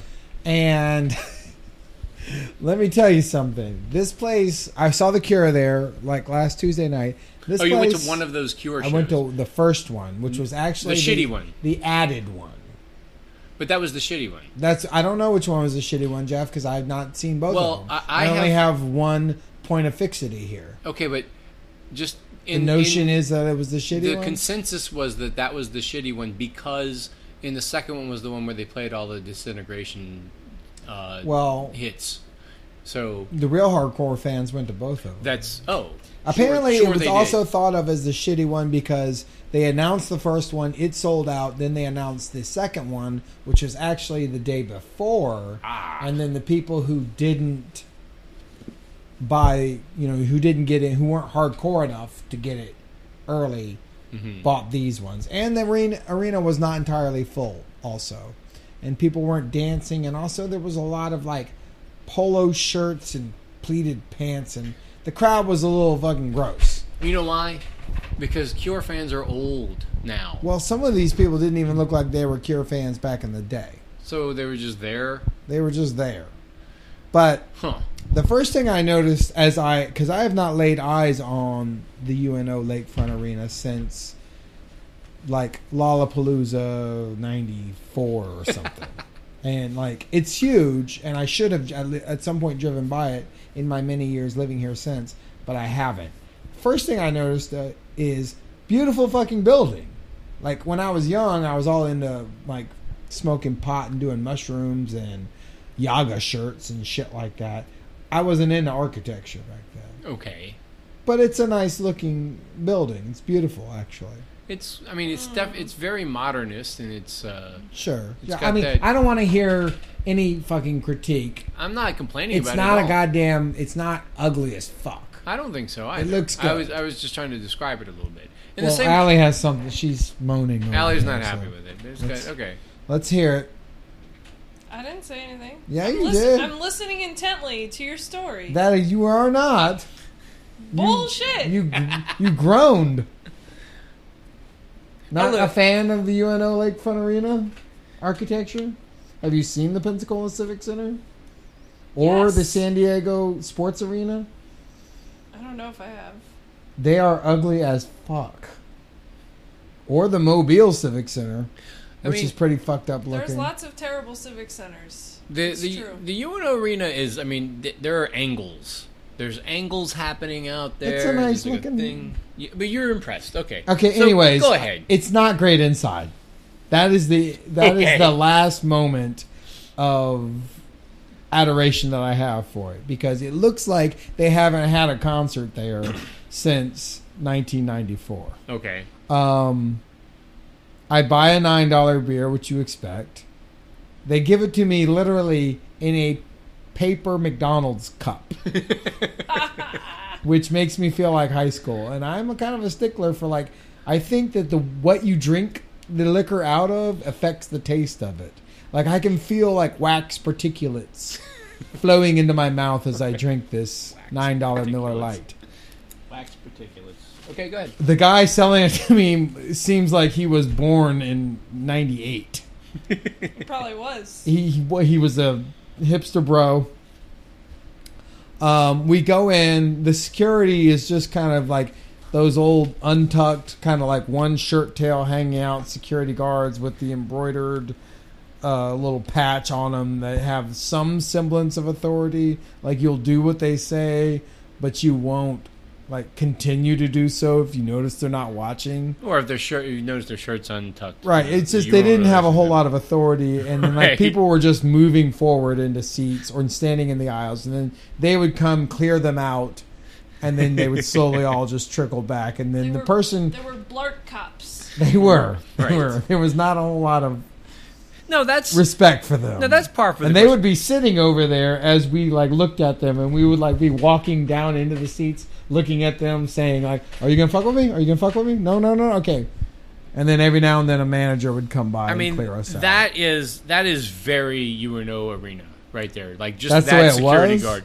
That is, if I were going to picture a security guard at the UNO Lakefront Arena, that is what I would. But was it like that back during its Yeah. huge heyday? I mean- they also sucked then. Sure. I mean, I'm certain that they did, and just in the sense that the vibe coming off of that venue is that, like, if it were Very walking, like plain and if like it were nothing really huge is in happening human here. form, it would be that person you just described. Okay, well that's what the vibe was the entire time. Okay. It kind of felt like Good. you had gone, like the Langoliers had not quite arrived to eat up the past. Okay. You know what I'm saying? Like that. Like that I was going back into the past, into a place that should not exist anymore, yet still kind of just lingers there, and time space had not cleaned it up and dispersed it yet. It felt like I was actually like... It was the rough draft of history that you were living in. Right? Yeah. Okay. Yeah. And as I was leaving, The Cure was great. They rocked a little harder than I thought they were going to, which was awesome. They put on a good show. Michael Stipe, or whatever the fuck his name is, Stipe. didn't move a whole lot. Robert Smith. Robert Smith, right. I'm sure your Pat's gonna kill you for that one. Interesting. He didn't move a lot, and he did look a little bit like Sean Penn from that movie that was based on a... He looked kind of Sideshow Bobby. He did. He looked like he picture I saw. shouldn't be. He should have changed his look up at like some he had point. like the spikes of hair coming up, you know, like Yeah, and there's no way it was real. The people, there were people on Twitter, especially some of the women on Twitter, were talking about how sad they were that Robert Smith was not as hot as he was. I mean, note to ladies, he was never. right. Well, this is Never. the particular sect He of didn't women. see. He was worse than never hot. Yeah, well, Like he was never hot. No. He sat in the same place. There was a woman about 3 rows down who had a very Raggedy Andy looking doll of him that she had brought a little flashlight with, and why? she literally held the light on the doll the whole time. I'm assuming hoping that he would look up from the stage and see it. This is so sad. Right. You know, like The band, the crowd didn't move all that much. You know what this sounds like to me? When I was like in the 7th grade, the Beach Boys played at UNO. Oh God! Outside of the arena, like where the parking lot. Lollapaloozas were. Yeah, and my parents brought us to that, and this is what that concert sounds like. Like so the Beach Boys were to the what the Cure is to now. Exactly. So there's some kids in the audience probably thinking how lame that was because look at that's this. what you were thinking. Look at this shit. Right. Well, they did rock. Okay. Like they were heavy and they had a great light show and stuff. They did 5 encores, and like I just fucking hate encores. I think they're the stupidest thing. Well, there's they're like pretense standing to it. ovations, and like you almost have to do it now. Where it used to be like this special thing because you really saw a good show, you would sit there and continue to cheer, and then they would come back. Or if somebody did a really good job, you would stand up and give them a standing ovation. Now you have to just to say you don't suck. Right, and then they have to come back. And then they have to come. Well, he came back 4 times. Because it's like a big fuck you if they don't come back, right? Yeah, like it's just like, are the house lights coming on or not? Jazz Fest. They don't do encores at Jazz Fest. Which is great. It makes me feel less awkward. You know, I'm like, the show's over. Let's jam. Right. Yeah. Instead, I literally, like, when I'm sitting there doing the encore, I'm like, all right, come on back. Let's go. And then the house lights come on. I'm like, okay, there's no way they're coming back. Anyways, I'm leaving and I'm walking like through like the, I don't know, concourse or whatever the fuck that little level's called. And I look up and they have these posters of great concerts that have been at the UNO Lakefront Arena. And it's like Hootie and the Blowfish. Oh God.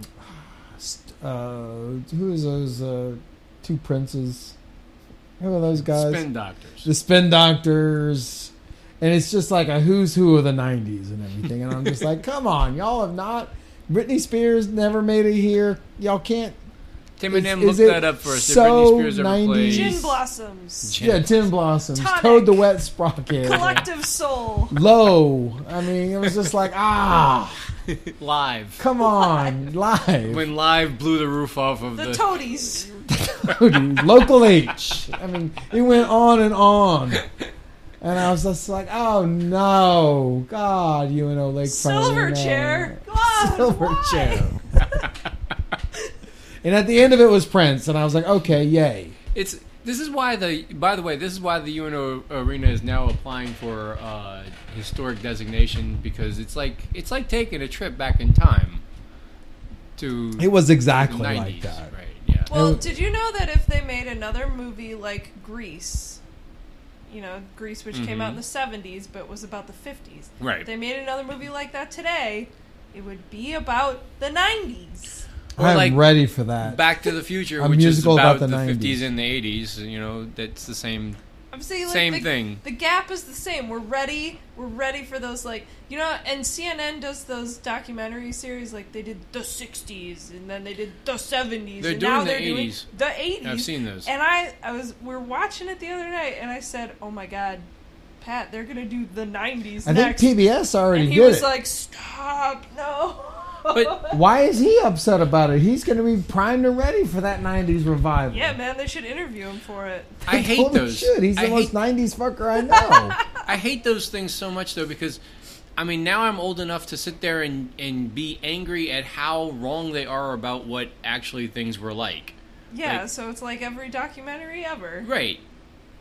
So, but like I guess the revelation is not the revelation, but it's like everything that you think about 30 years before your time is also bullshit. Just it's like as much commercialized bullshit as CNN presenting the 80s or the 90s to you now. All history is bullshit. Everything is bullshit. But anyway, I was there. now we're off The on 90s were about Honda Preludes and CRXs, Yaga, Mosimo, Clear Yeah. Pepsi, fucking Zima, Big dog t-shirts. yeah. Big Dogs, No Fear, Yeah. In Vogue, Just- No You're Never Gonna Get It. Anyways, Anyway. it was like that at that night. Okay. I think the PBS documentary was called The 90s, The Last Decade. Which is kind of The end true. it's like the end of history. Right. Because, Yeah, I mean, end of until we history. get to the 20s, you can't call these other decades anything. What are they called? No, they aren't anything. Teens? But we stopped thinking about Decades time stopped in that. happening. Really, and for us, like after Katrina, like nothing, like time stopped happening anyway. So we just don't really think about. Did you just turn this into a No, Katrina no, conversation? no. But it happened in the aughts. Therefore, like The what? That's when history ended. And The now, aughts are the ones with Britney Spears? yes. Okay. So now we're just wandering around like, what the fuck is even happening more? Everything is just recycled shit. They took from- our identity. When they Well, took our decades, they took our identity. We just ran out of pop culture. Like there just isn't any anymore. That's like, it's good. It's all just whatever. It's more recycled, repackaged, whatever the fuck it was. That's what we're doing now.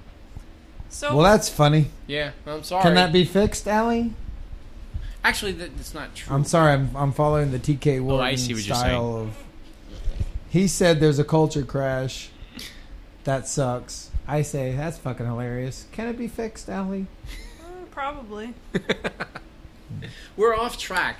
I'm done. You're done with that. I have. If you guys pay attention, after we finish, I'm going to include an on-site interview I did with my friend Tisha the night of the Cure show, where she claims back in '95, even though she says '97 in the interview, she saw MCA, rest in peace, who re-died recently, I Okay. might add, picking up garbage in the parking lot of the UNO Lakefront Arena. Okay.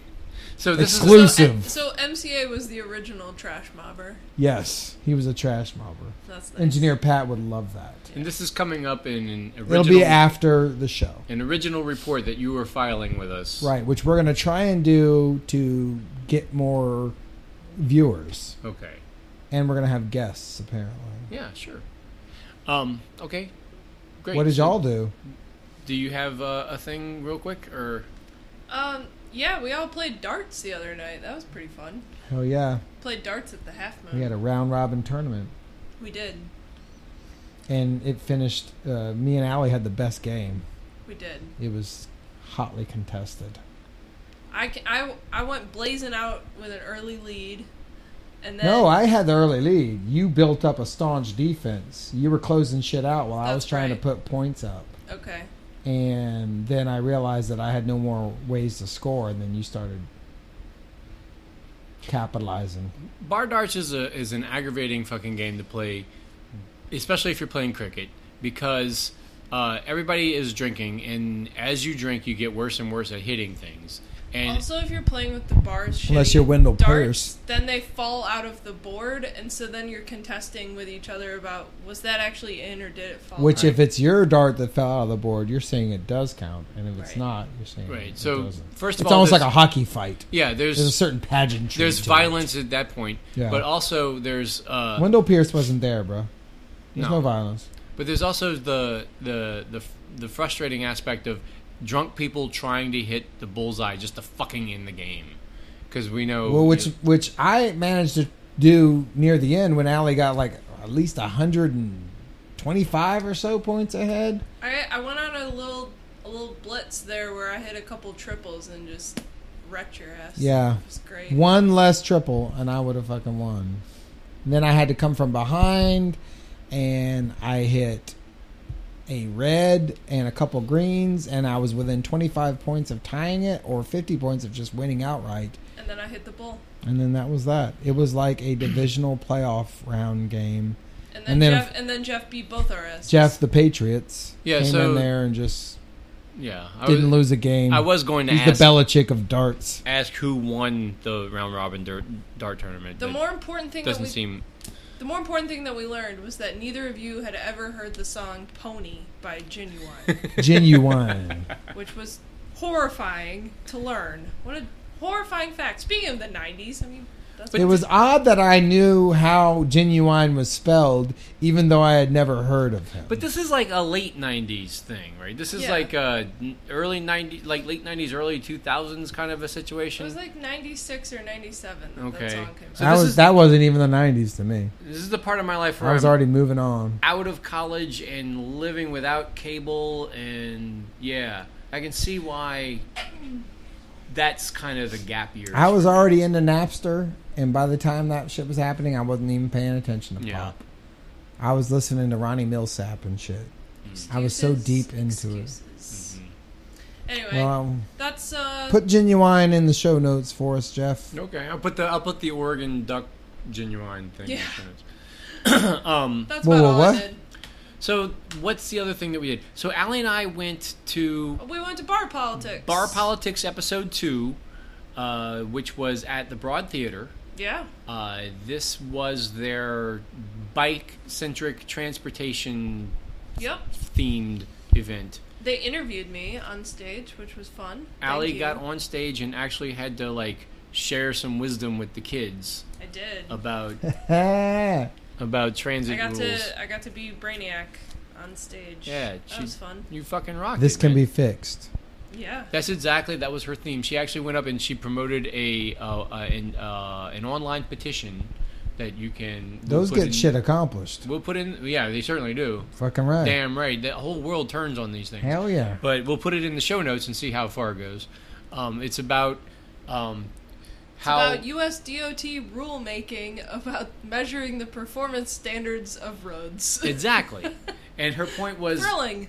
That roads are performance standards of roads, not just major arteries, but just streets. Mm-hmm. Chris roads? It's all based on congestion. Like how quickly do cars move down the street. And that's all that we care about in designing our urban places and our streets.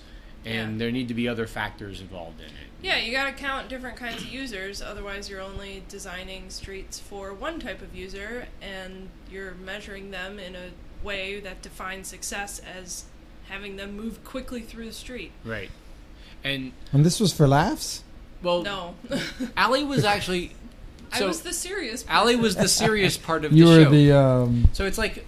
What they do is their format is Bud Abbott. You were the Bud Abbott up there. Their format is on-stage Daily Show. Kind of Lou imagine Costello? it that way, where they do their gags. They have their monologue, and they have several comedians come on and do either monologues or, ideally, I think they're trying to do Daily Show correspondent reports on things, and they go through a bunch of those, and then they have a guest come on and talk to them. So, if you imagine Jon Stewart having on the author or the actor. Those were always the most boring episodes. But that was Allie. I'm the nerdy scientist that Stephen Colbert would interview. Oh, okay. That's what that was. Right on. Colbert Report. Right on. And it was great. And I think that people ought to support their show. It's if you can have a monthly topical gathering of people to laugh at and listen to current events in New Orleans, I think that's a great idea. And I think they're going to do another one next month. I don't know exactly when. That one's going to be on Airbnb. I don't really know what their topic's going to be. Topic is. Okay, I don't know why I thought that. It's going to be a 12-mile limit, though. So, oh, is it? It's going to be a 12 mile. in June sometime. So I- we'll keep you posted. They have 11-ounce beers there. Yeah, we've been bugging these They need kids to change to that. kind of like play with them a little bit, and I would like us to continue that relationship. But I would also like people to support their show. They're really good.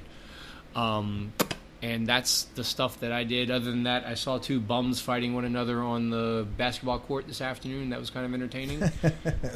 Which one won? Well, I don't. It's hard to tell because one was seated on the bench, and the other one was standing and screaming in his face, and like he kicked him in the shin a little bit, and then he took off in a huff down the street. So I don't know if he won having made his point and inflicted a thing, or he lost because he had to exit. And the field of 2nd battle. District Police Station is right next door. Yes. For now. Okay. Yeah. I It's noticed moving. when I was pulling into the quarter the other day, you know that little, when you're getting off I-10 East and you do the little wraparound to get in the quarter to go down Toulouse Mhm. or to get on to Rampart and the 8th District is there? Yeah. I noticed that they had several spots of graffiti and 3 or 4 bums just sleeping on the back of it. Oh, good. I was just like, God damn, they're tagging the police station. Tagging the police station is kind of. And then the bums are just Hang- sleeping out in front. Loitering, I support. Sleeping on Sure. the street, I support. Maybe tagging the police station. is It gives a bit- little bit of a sense of like, oh, Yeah. Jesus. Now these bums are fighting by the 2nd District. Yeah, I almost support it, but I can see where they maybe go over the line. Yeah. So. Yeah, you can look at it both ways. Yeah. And like, yeah, man, fuck the police. And also like, wait, come on, police. It's like, which team are you on? I kind of want the police to say, hey, don't tag our fucking station, man. I mean, they could. You would think they could. If anybody had the power to stop them, right. it would be the ones whose station is getting tagged. All they had to do is go outside and just say please. Maybe they could even make. I don't that think much they up. got that. It seems like they're not even doing They that. just go outside and just say, "Come on, Come on. Aww, The fuck? I think, dude, that's what we need. Anyway, The poor guy who's sleeping there who probably had nothing to do with it is going to get the blame. So okay, that's So that happened. that happened, and that is all the entertainment that I had. We have a recipe minute. You want to do that right I'm now? going to do it because my shit is in the crock pot right now, and I'm going to let y'all know how it tastes. Tell us about it and later. ready?" Yep. So, my homegirl whose parents have a farm gave me some pork chops that I think are organic as fuck. And I took them and I threw them in a crock pot, which I've been trying to learn how to do since I've started having to cook for myself. I threw them in there. I threw some brown rice in there. I threw some red wine in there. I threw some onions in there. I threw some herbs from mine and Ida's garden. This is a My lot of neighbor throwing. Ida created a badass garden out there. She lets me get stuff out of it. I threw them all in there. Just throwing it all in there. What else did I put in there? Oh, a bunch of boxed red wine, Throw it in some garlic powder. there. Yeah. I'll let y'all know next episode how it tastes. How long is it in the crock pot for? I put it on high at first, and then it started sizzling and shit, so Yeah. I turned it down. Now it's just been all warm. Good. You get a little bit. Oh, of, and I also threw some frozen broccoli in there. okay. It's like, it's like batch cooking. But high Threw a little, class. what's that little hot Cajun spice? Cayenne. I threw a little cayenne. Okay. I might just coat it with a tablespoon of olive oil if it's too dry. Okay. Yeah. Terrific. Jeff's going to advise me on that. Sure. I'll call it, I don't know, pork chop apricot, even though there's no apricots in it. It's the name of the street it was conceived on. That's even better. That's a perfect name for that. All right. Which, as you can see, they've finished repaving and everything out there. Looks That's nice. Doesn't it? And That's the recipe minute. Jaguar time, Allie. You're reading it. oh, okay. Oh, I didn't know that she was reading it. Yeah. Okay. This would be fun. Tonight's Jive Wire is brought to you by Magnolia Builders because they build it better, and is brought to you at the oddest hours. The Old Smoky Bunker hosts Tunsil Taint at 4:20. The Steamboat Queenie hosts Callie Calliope at sunset. The Frenchman Tourist Trap hosts Greasy Gree at 5. The Urinal Bar hosts Beer in the Book Drop at 6. Republic hosts Brain Eating Abita at 6. The Strobe Light Lounge hosts Meg Lestat at 9. Iconic Structure features Snitch Landrew at 7. The Night of Joy hosts Aspirin Breakfast at 7. Aspirin breakfast. Feel the Burn Bar features Wendell Punchy Pierce at 7. Betty's Pub and Grub and Rubbin' Tug features The Happy Endings at 7. Lard's Lounge has Hazy Day Popeyes at 8. Fitbits has Blood Splenda at 8. Follies at the Market hosts Big Titty Bartenders at 8. Driving Miss Baby at the Double Take Bar at 9. Self-proclaimed super crew at the Big Mouth Music Club at 9. Ruby Aaron Rose hosts French Fry Javelin at 9. The Tyler Bridge Lounge hosts the White Dad Blues Experience featuring Engineer Pat at 10. Fat City Gras presents the Molly Cat Donuts at 10. All covers. Bywater Space Place features the Doug McCash Money Spillionaires at 10. They're getting a little too... Johnny Bell and the Penny Whistles at the Revenue Bar in Baton Rouge at 10. The sales tax is too high. To get your gig into the Jivewire, tweet at HunkerDowncast or email hunkerdowncast@gmail.com. Now get out there, support, and enjoy some live local music. That's really great. Did we get Magnolia Builders mentioned in there? did. Okay, Yeah. they build it better. They do build it better from... Yeah, they owe us some fucking money though, I so hear. they need to. So, This is the last week that they're gonna have the I mean, is the Jive problem... Wire until they give Is the us some problem money. that our listeners are not hiring them to renovate their homes? Or is it just... Since he has begun sponsoring us, Mhm. I know for a fact that his business has fucking boomed. Oh, has it? Yes. Oh, well, we want He is some of kicking that. ass. How are we Correlation not- equals Right. causation How are Bam. we not... at 9. Oh. Just This just is... like boot sales and Australian imports of cigars. Wait a minute. So, Correlation equals causation. so we've given him the bump, and he's blowing it up. So he needs to and pay we're us. not realizing any of the benefits. And this is what capitalism does to you. Yeah, he We're forgets being about the little crushed. guy. We're just being crushed by it. He needs to pay up. Fucking sucks. Or we'll get, I don't know, somebody from Timonim to sponsor us, although I don't think they really have businesses. Did we mention in the Jive Wire that the Wax Particulates are playing at the Cisco Sip and Sit? No? We forgot about that Oh, one. shit. Well, just, you had to catch that one. I think there are 10, but whatever. It's right outside UNO. Yeah. So that's it tonight, right? That's it. All right. Thanks again for listening, everybody. That's Allie. That's Lance. I'm Jeff. Stay And- tuned after the podcast for an on-the-scene report. Was MCA picking up garbage outside a Beastie Boys gig at UNO Lakefront Arena in 1995? You make the call. All right.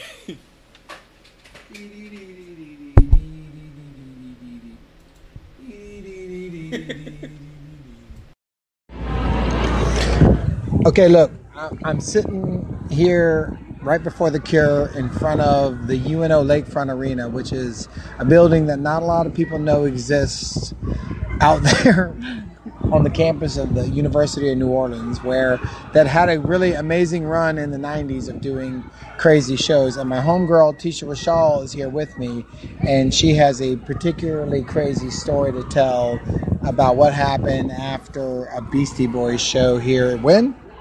Oh, in the late 90s, 97, 98 maybe. I can't even remember what year it is, but I will tell you that It was towards the back of the run. Right. And we were here, and the show was over. They told us, well, we thought it wasn't over. We continued to wait. We were very excited, and the show was over. In fact, You weren't waiting, no, though. we You were kind of raging. I was raging. You were saying what?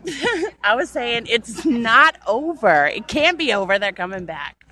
And then what happened? And then the security men told us that it was in fact over and that we should leave. So we left. Shattered your dreams. Shattered my dreams. The party was over, and they weren't coming back.